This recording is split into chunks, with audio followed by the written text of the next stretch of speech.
So can you tell us the story of the hydrogen village and the steps? So what is the vision of a hydrogen village? Can you walk us through the picture? The idea is that this is how the hydrogen village will look like, and there are basically different elements that we want to champion. Yeah. So obviously, first we have the floating lab over here that will focus more on the very high-end technology and very hardcore research.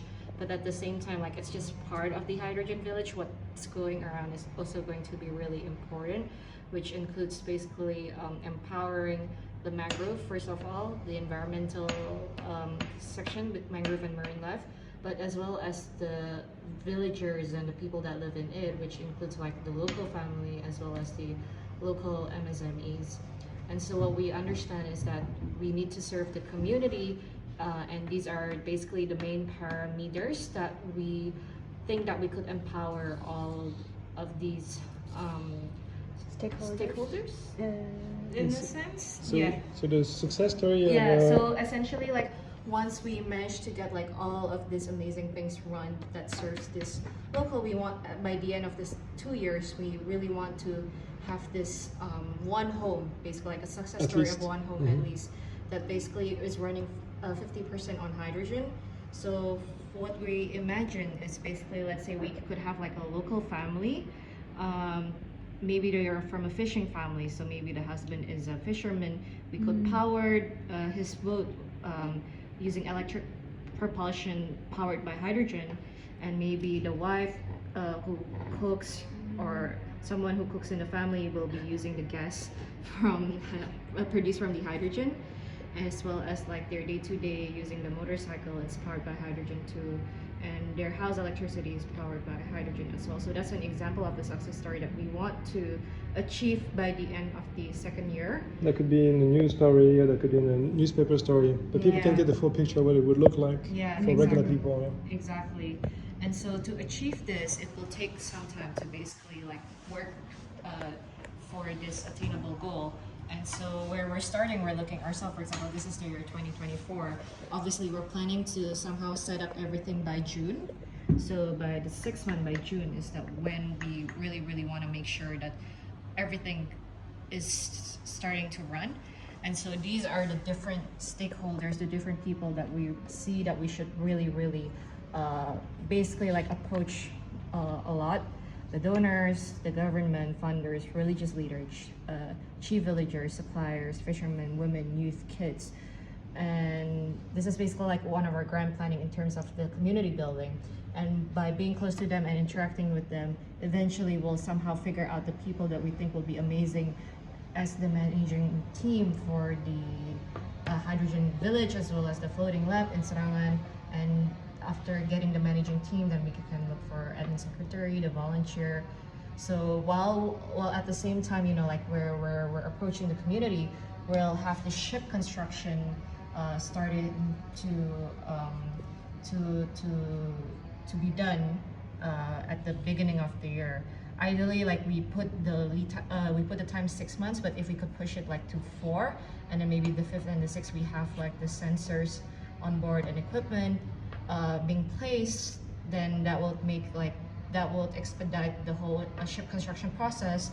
At the same time, because you know, like we're working with the community here, you know, we're thinking of running several sort of like art design residency workshops as well, possibly, and maybe they could also like help build in the floating lab the design, like contributing into the design in terms of like mangrove cultures that are related to Bali. Yeah. And so this is sort of like the activities that we're planning to do in the hydrogen village.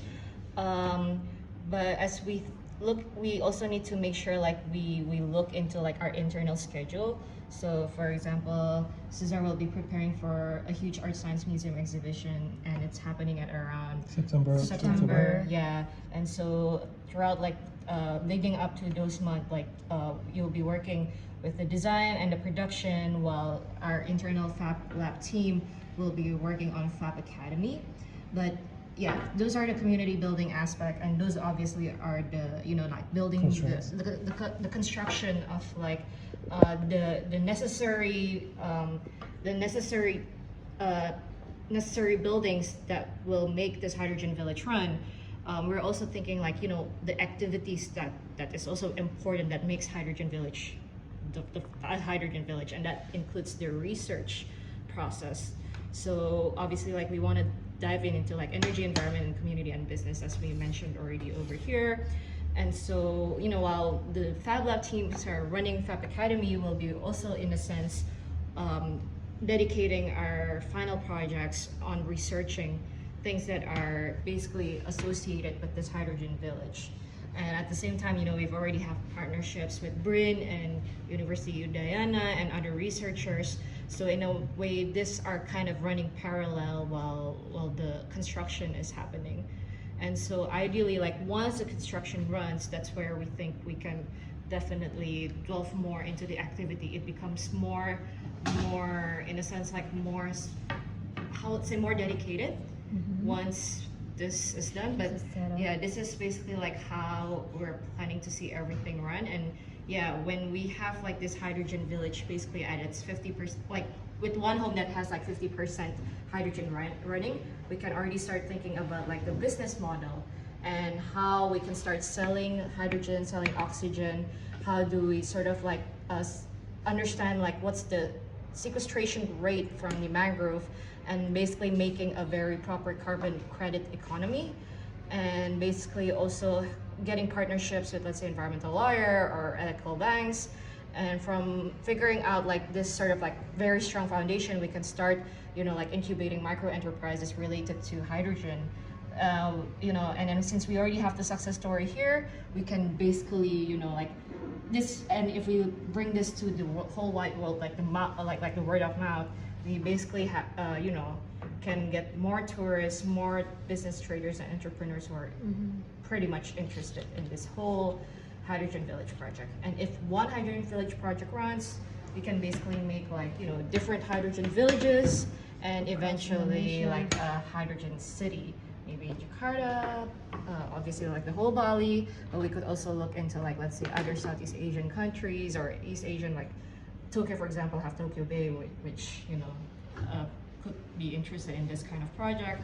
But eventually the key ingredients is what the success metrics, yeah. Basically, one is in terms of energy, we need to make sure that the hydrogen and oxygen, like we need to be able to answer the questions of like, how much can we produce? What's the cost? How scalable is it? Because it's important that it's scalable so that we could fit the hydrogen villages as well, the city, villages in the cities goal. And then we want to make sure that the oxygen, like what's the benefit and how does this affects the employee? Yeah, so we need to make sure that we really understand chemistry and the biology, like it's already working, and then we know like it's basically scalable as well. And then we want to make sure that these basically affect the mangrove very, very well. Positively. Yeah, exactly. Like how many mangrove are growing from there, and what's the rate of the sequestration, and how do we translate this into carbon credits? What's considered like high quality carbon credit? And as such, when we get this and we make sure that this runs very well, the cultural impact it will basically, like, you know, the cultural impact that it will have on the people are very important, which includes education, basically deriving more diplomas, more jobs, and then making sure like the culture is preserved, and how much, let's say, like the locals there basically can further develop or further bring about their culture into the world, into, you know, like the whole wide world. And basically, like, we need to make sure when we talk about, you know, like the social impact, we also need to think about like the economy essentially, because yeah, like in the end, like money is definitely involved. Yeah, how much revenue, like the profit margin, and can be a good business, and can it alleviate poverty of some people as well who are maybe energy poor. Yeah, in the sense, we do know like the impact of this project is really good, but we have to figure out as well in terms of like the economy itself. Like one possible scenario we see that, okay, like Maybe it's not in a good position yet, but it holds promise. So we could see it as like, you know, it could subsidize it. We could ask the government to subsidize it because one, it has a very good impact, but it's just not economically viable yet. So we can ask them to subsidize until it reaches a certain state where maybe if it's in the process of like break even, then that's good. And then like if it's profitable, then it's obviously better. Like people will definitely be more keen, like the business and traders entrepreneurship will probably be more keen to be invested in whole hydrogen business. But yeah, essentially this project should, you know, alleviate, basically make better standings, better energy. Regenerative economy. regenerative economy. Regenerative, clean energy economy. Clean environments. Clean environment. Yeah, probably tell aviation. Yeah. Yeah. Cool. Thank you. Thank you.